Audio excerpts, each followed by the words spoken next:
said, I'm going to turn things over to Soam, let him take it away and cover serverless, Fission, and also talk about kind of where NATS and Kubernetes fit into what they're doing. So let me take you off mute, Soam, and let me make you the presenter.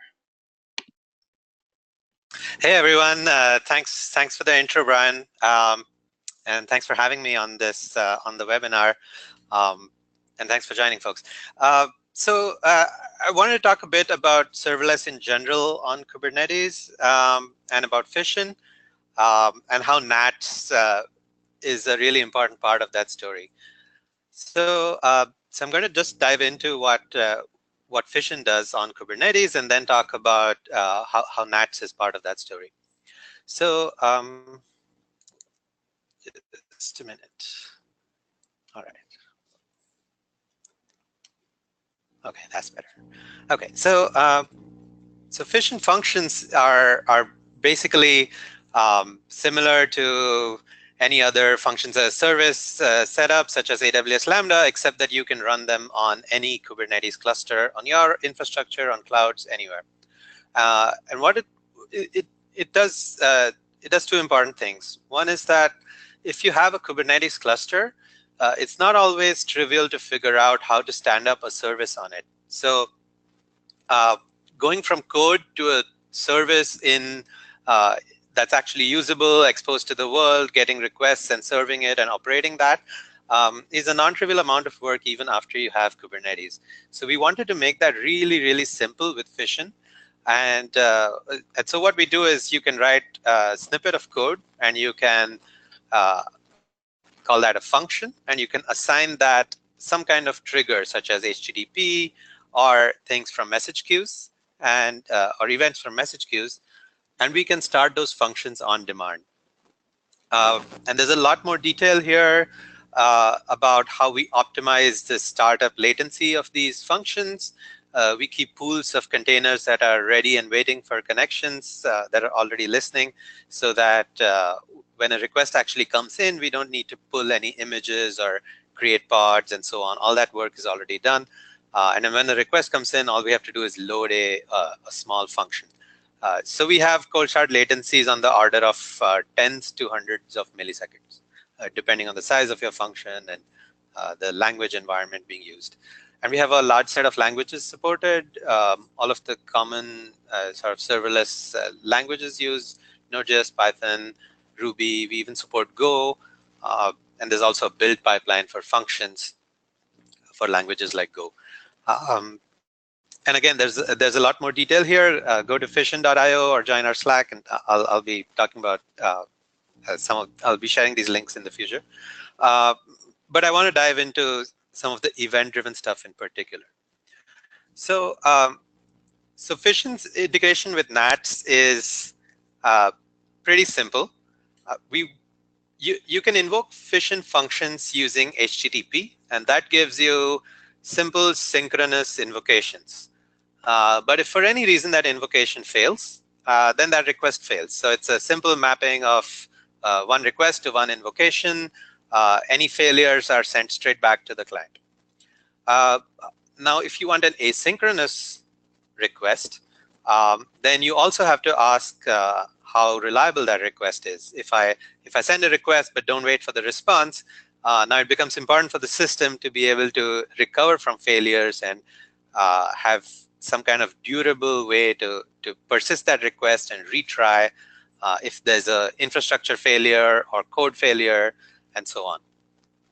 So we investigated various message queues, and we wanted something that fits well into vaguely speaking, this cloud native world. We wanted something easy to deploy, easy to run, and that's relatively simple for a new user to understand. And NATS, and in particular NATS streaming, fit that bill really well. So you can deploy it on Kubernetes.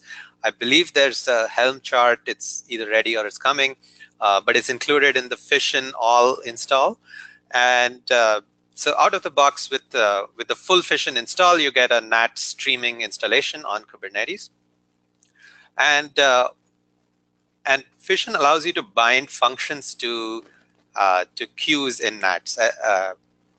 they're called queues in this picture, but I believe the NATS terminology is channels. So various queues call this channels, topics, subjects, and so on. But NATS lets you create multiple channels, obviously, on a given installation of NAT streaming. And you can map a function to events from a particular channel. And so every time there's an event on that channel, there's a subscriber within the Fission infrastructure. It pulls out that event from the channel and it invokes the function, giving it the payload of the event. And on the other side, as the function completes, that response is sent onto another response topic. Now, this binding between the topic, the channel and the function is called a trigger. And so Fission supports message queue trigger of type NATS streaming.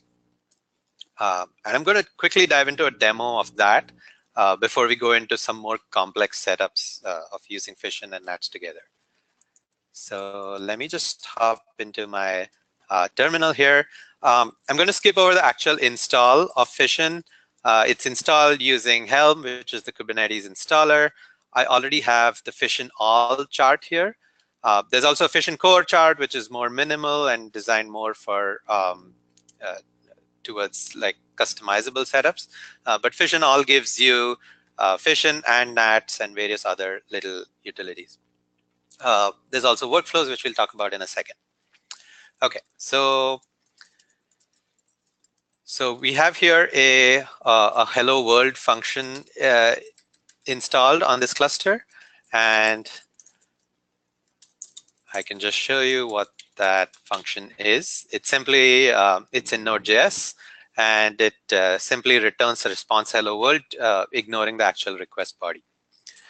And then we have a binding of this function to the NATS, to a couple of NATS topics. Sorry, channels again.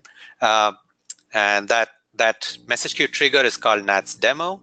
And if you see here, it maps to the function name hello. The message queue type is NATS streaming. This is the NATS webinar, so I didn't go into this in detail, but NATS streaming is a durable version of NATS. It supports actual persistence of events so that if you crash and recover, your events are still there in the queue. And the function is mapped to the demo.request topic, and responses are mapped to the demo.response topic. So what we're going to do is, first of all, you can just oops.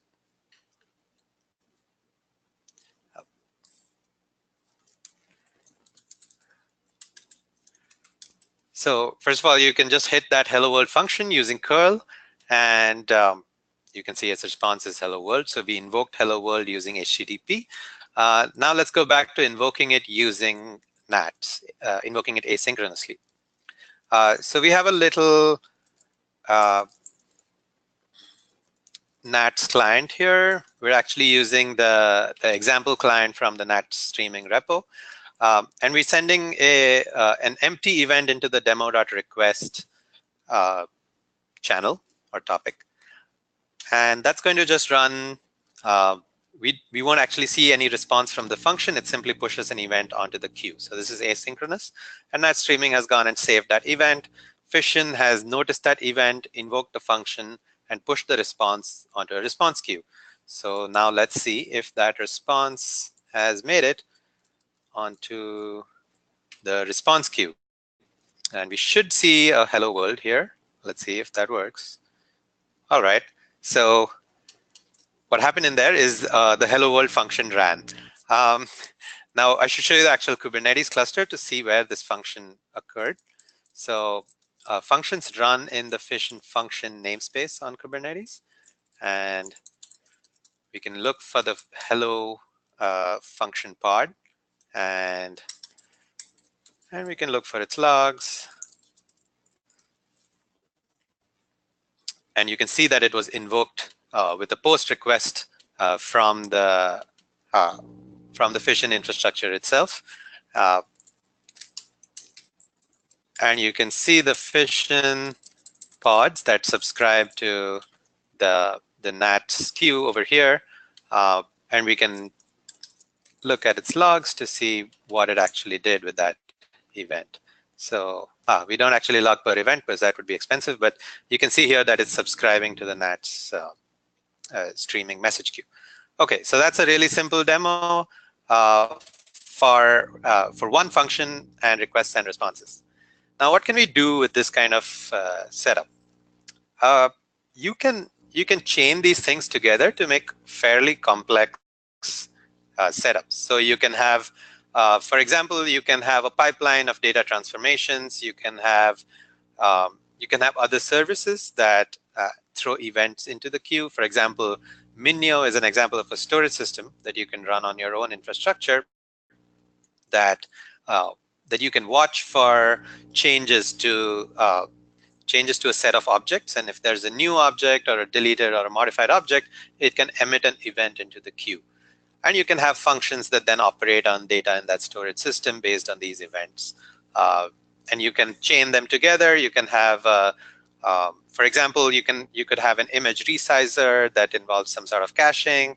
You can have multiple functions. Maybe a first function checks for a cache response, and if so, sends a response to a queue. And you can have a function that demultiplexes events and sends them to multiple queues and so on. And you can also have you can have both scatter and gather patterns. You can collect responses into one queue from multiple functions and have one function that's invoked from each of those queues. So all of these setups are certainly possible. But you may notice that as you increase the complexity of this kind of setup, it becomes operationally pretty difficult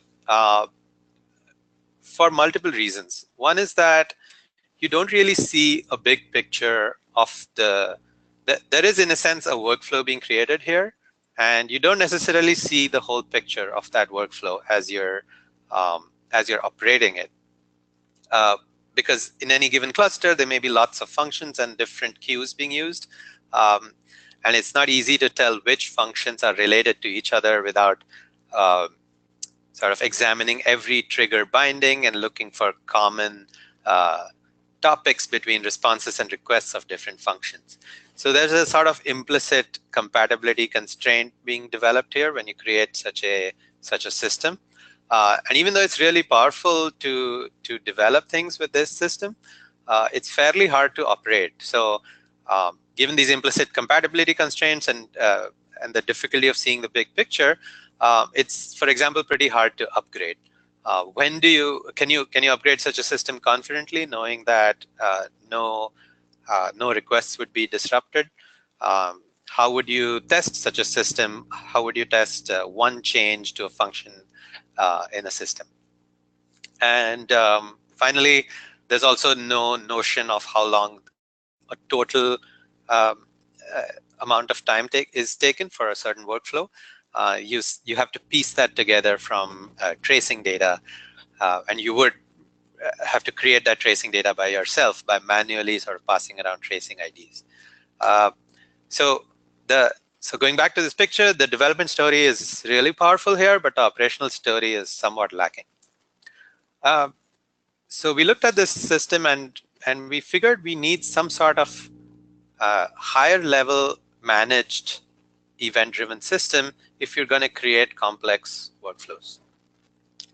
And there are many different ways to attack this problem.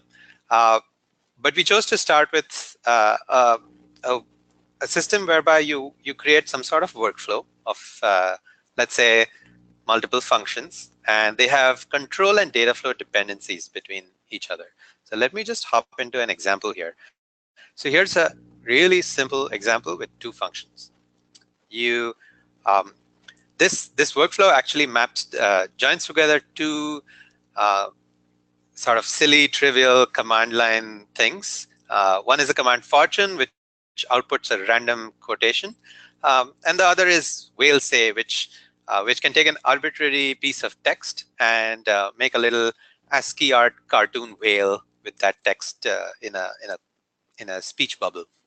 Okay, so what we're going to do is we're going to send the output from this fortune quote into that whale say, so that we'll have a wise little ASCII art whale making these silly codes. And what you can see here is that there are two tasks in the workflow. There's a dependency from the second task to the first one. That dependency in the requires block is a control flow dependency. So it means that the fortune must run before the whale task. There's also a data flow dependency. So you can see the input of the whale say task depends on the output of the generate fortune task. So, so control and data flow dependencies are separated. In this case, both dependencies are the same arrow from one task to another. But in general, you can have more complex things. You can have parallelism and if statements, and we'll get to a more complex workflow in a second. But let me just run this little workflow. And let's go back to our demo here. So once again, I've already created the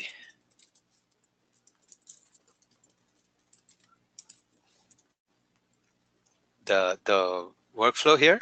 So these are two functions, and this one's called fortune.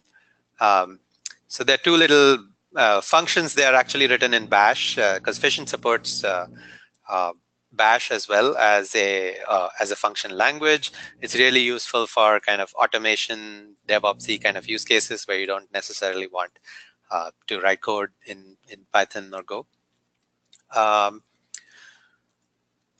And let's look at the actual workflow. So that one is called fortune whale.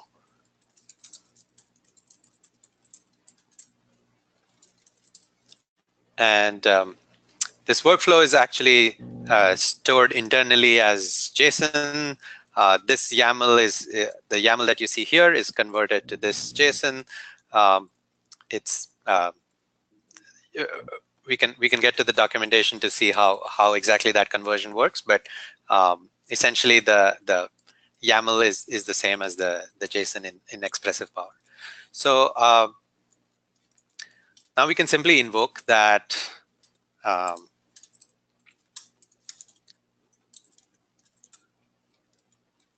that workflow, and we should see a whale with some sort of text in a speech bubble. And it's actually random, so you keep it. So you get a random set of quotes from an ASCII art whale. So that's the simple demo of workflows. I wanna get into a little more complex dependencies in a second. But before that, I'm going to talk about how workflows works internally, how it uses NATS and Kubernetes and Fission, and how it ties these things together. So workflows, the workflow engine is a Fission environment. So Fission has environments that are basically the language specific part of a function. For example, there's a Node.js, there's a Python, there's a Ruby environment.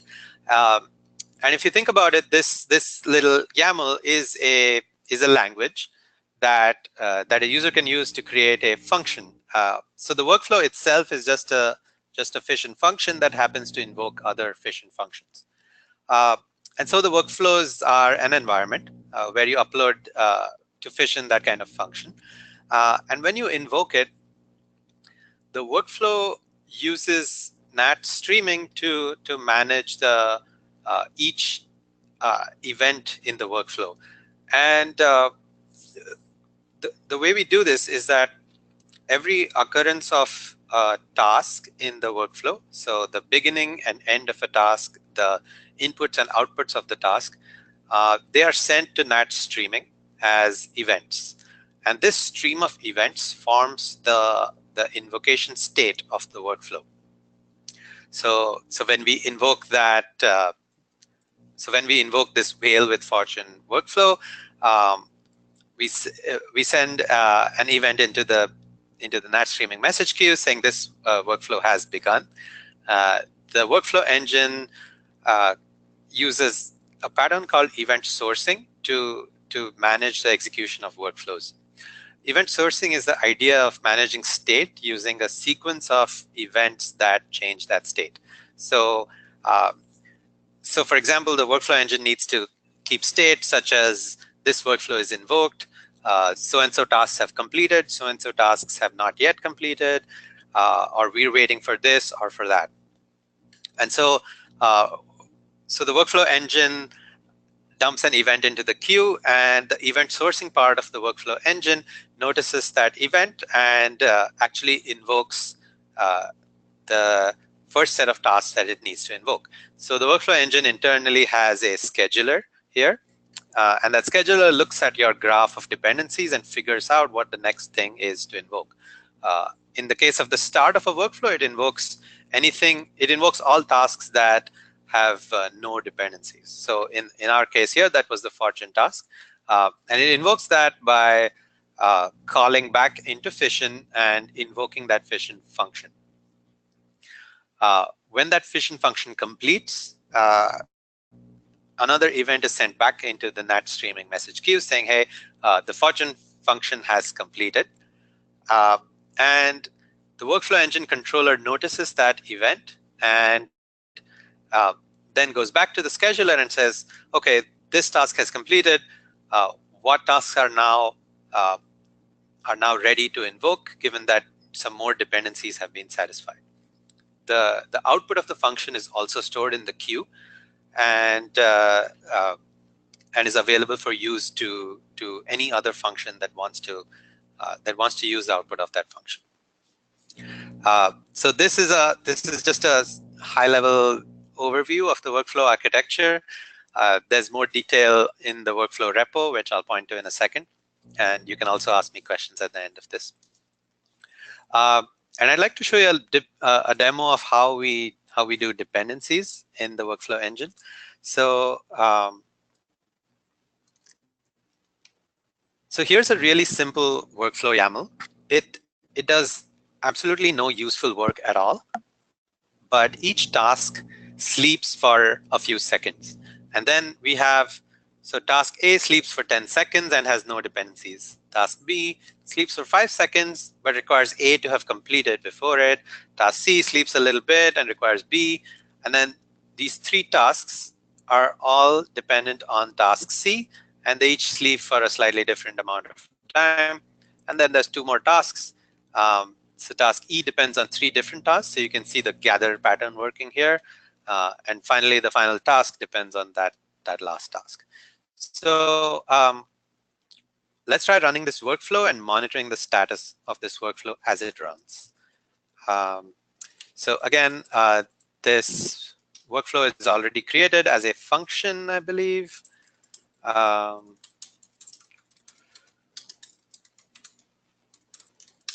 So this is the sleep alert workflow. Again, that YAML is translated to JSON internally, and we can just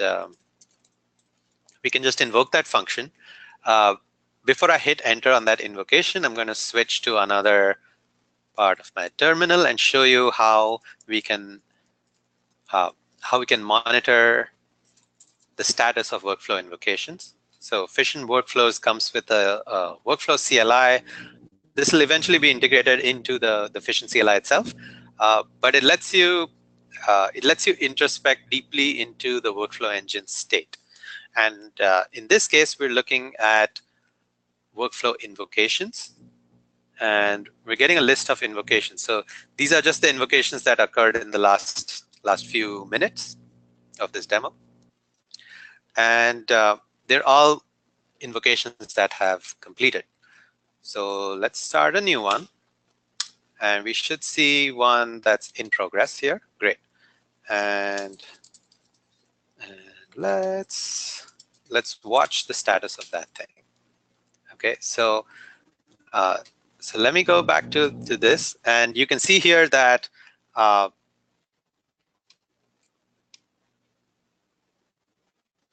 me make this big enough. So you can see here that tasks A, B, and C have completed, and that triggered tasks D1, D2, and D3 to start. And you can see these complete, and as soon as the third one completes, E will start. So it's still sleeping, and then E is starting, F is scheduled but is not in progress yet. And once E finishes and F finishes, then the workflow invocation itself will complete, and that succeeded. So this was just a bunch of sleeps, but it shows you the patterns in which you can use dependencies.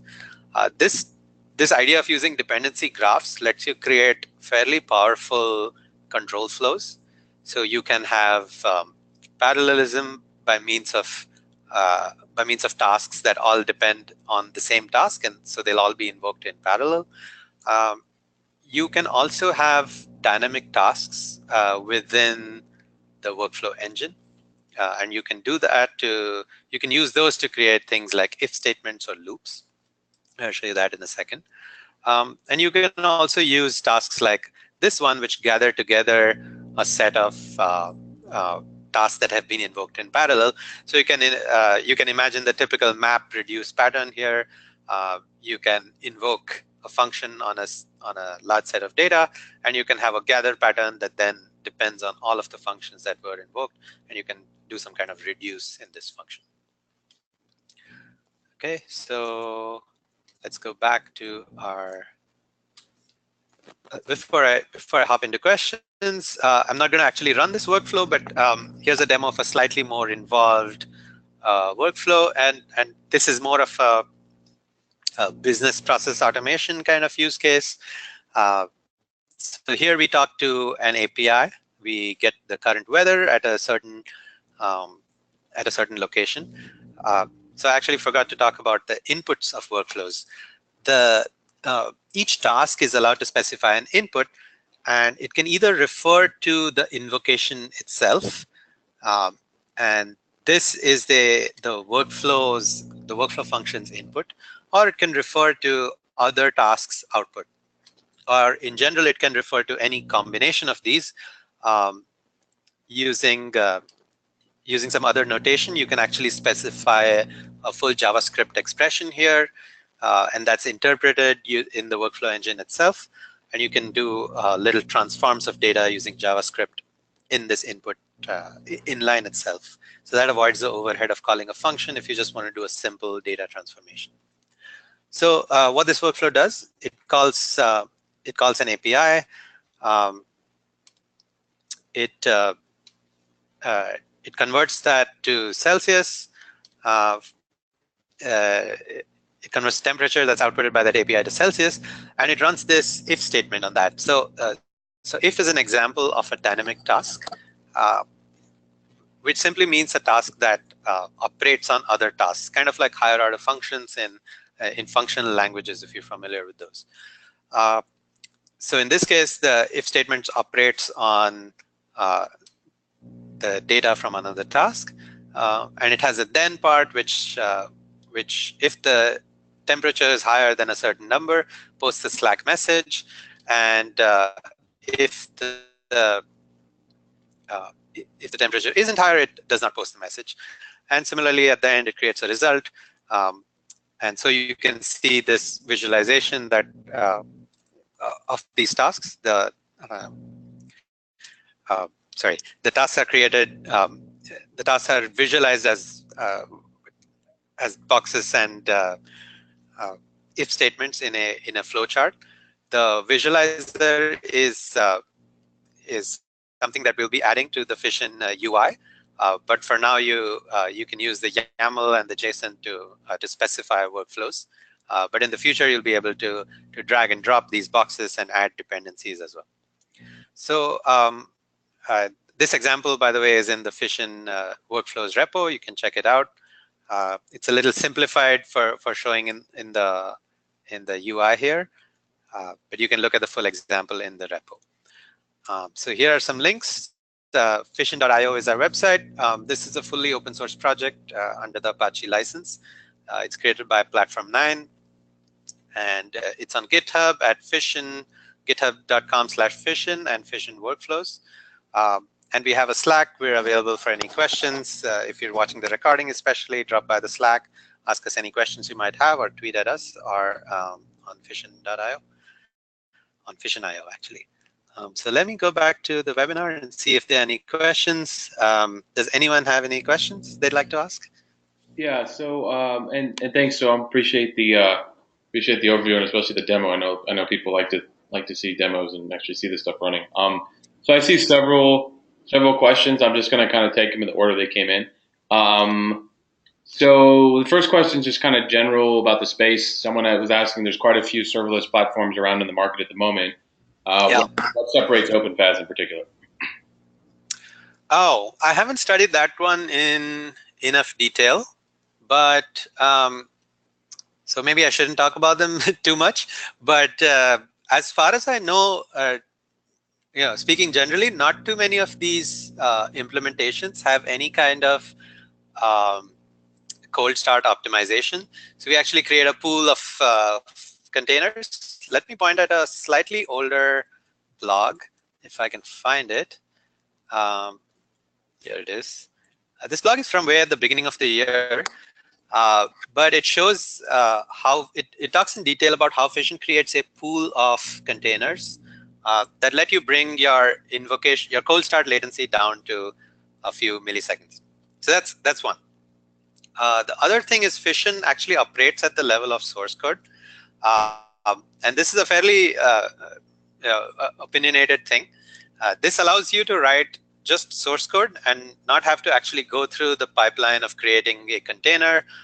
Fission actually includes a build pipeline. So if you have, let's say, a Python function and it has a requirements.txt, then Fission as a builder, it'll fetch all of your dependencies. It'll create a zip file, store it internally, and it'll be able to invoke that function. Now, again, specifically, I don't know which of the other serverless things do these and which don't. But as far as I know, Fission's one of the few that does all of these things. It has a wide set of language support, a wide set of triggers supported, and actually includes more of the build pipeline and does fast cold starts. Okay. So I'm not sure that answers the whole question, but someone who's not me should do a more impartial comparison of the serverless space. Someone who's unaffiliated with each of the projects, Right. and that would be, I think, a more interesting thing for users. Yep. No, that's helpful. That's helpful. Thanks. So next question was related to scale. I mean, I saw a few people asking essentially the same question in different ways, but the crux of it is, how well does this scale, and in particular when you're handling, thousands of parallel tasks, for example. So, is the question for workflows or for Fission? Let me try to answer both. So let's talk about the core workflows first. Fission made a conscious decision to live on top of Kubernetes and to use Kubernetes for all of the underlying execution and scheduling stuff. So Fission's own scheduling is really, really trivial. It just invokes a pod on the cluster. And the Kubernetes scheduler is what gets to make the far more complex decisions of where on the cluster this pod should run, how much resources are available where. In terms of routing, again, Fission uses Kubernetes to do routing to different function pods. There's an ongoing effort on the Fission core side to actually auto-scale functions better. Right now, we're at the beginning in Fission, we were very focused on cold start latency, but not enough on throughput. So we're fixing that, and over the next 2 releases, which should occur over the next couple of months, we're focusing on the throughput of functions as well. So there's auto scaling and better scheduling of requests into pods, and keeping track of the request rate that each function pod can accept. But again, even there, we'd be using Kubernetes primitives such as deployment services and the Kubernetes horizontal pod autoscaler. So Fission's job really is to pass on your requirements to the Kubernetes cluster, and the real smartness of how to operate the cluster lies inside Kubernetes. So that's on the Fission core side. On the Fission workflows, the story is a little more complex because even though Kubernetes obviously has really smart schedulers, it may not make sense to invoke a vast number of functions and push them all and schedule them all at the same time on Kubernetes. So the workflows language is very powerful in that it allows dynamic tasks. These tasks are actually Go plugins to the workflow engine, and you can use those to control, for example, the amount of parallelism in a given dynamic task. So so the workflow engine comes with a simple map a dynamic task, which will let you, let's say, invoke a function on every element of a list. But you could also customize that to, say, limit the amount of parallelism. Since that's just Go code that you'd be writing, you could even do smart things there, such as keep track of the actual resources that are available and schedule more smartly, figure out how many things need to be invoked in parallel depending on the requirements of the function and the availability of resources in the cluster. So the system allows fairly powerful functions to be created. Workflows is very early in its maturity, so it doesn't support some of these things out of the box.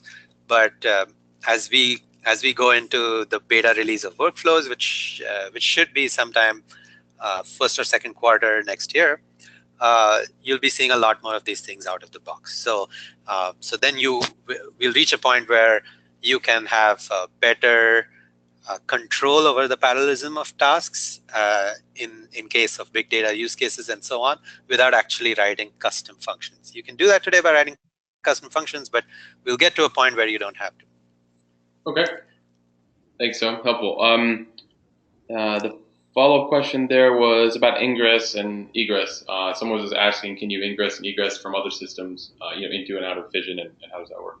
Yes. So certainly, so ingress is a bit of a larger topic, but there's a few. I'll go from the simple towards the more complex setups. The simplest ingress setup is to take the Fission router and create a Kubernetes ingress resource and expose your router to the outside world using Kubernetes ingress. And you can have any Kubernetes ingress controller, such as something supported by your hosted cloud, or something like Traefik, which is fairly powerful. And that that ingress controller could be the place where you terminate SSL, where you have a little extra metrics. You can even have authorization and authentication and authorization in some of these ingress controllers. So that's the sort of simple use case. There's more fine-grained ingress possible. You can create function-specific ingresses, which then map to certain routes on the router. And finally, you can create Kubernetes services that map to Fission functions. And we're doing some work in Fission where those services can be created automatically, and you can map individual functions to ingress as well. So that covers exposing functions to the outside world. There's a whole larger topic of security within the cluster, and I'm actually currently working on Fission integration with Istio, which will give you things like mutual TLS, rate limiting, all that stuff within the cluster using the Envoy sidecars inside functions. And again, Istio has its own ingress and egress support, which will let you control TLS in a more systematic way. So that's ongoing. Today, the answers to ingress tend to be pretty simple. Just create an ingress and point it at the Fission router, and create routes that you want to expose to the outside world. Excellent, thanks. So one last question I saw. Someone was asking, since you kind of skipped over the install piece, what sort of dependencies they should know about, and what is that process like at a high level?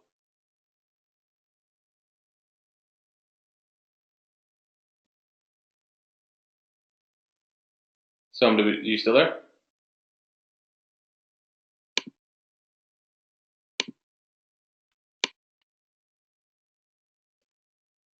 Okay, must be something wrong with the audio. We will. I can see you asked that question, so I will. I will get the response and follow up with you. But it was the last question. So thanks everybody for participating. Want to thank Soam for presenting so much detail here. And as I said, we will share the slides and the recording in the next day or two. This should get up pretty soon.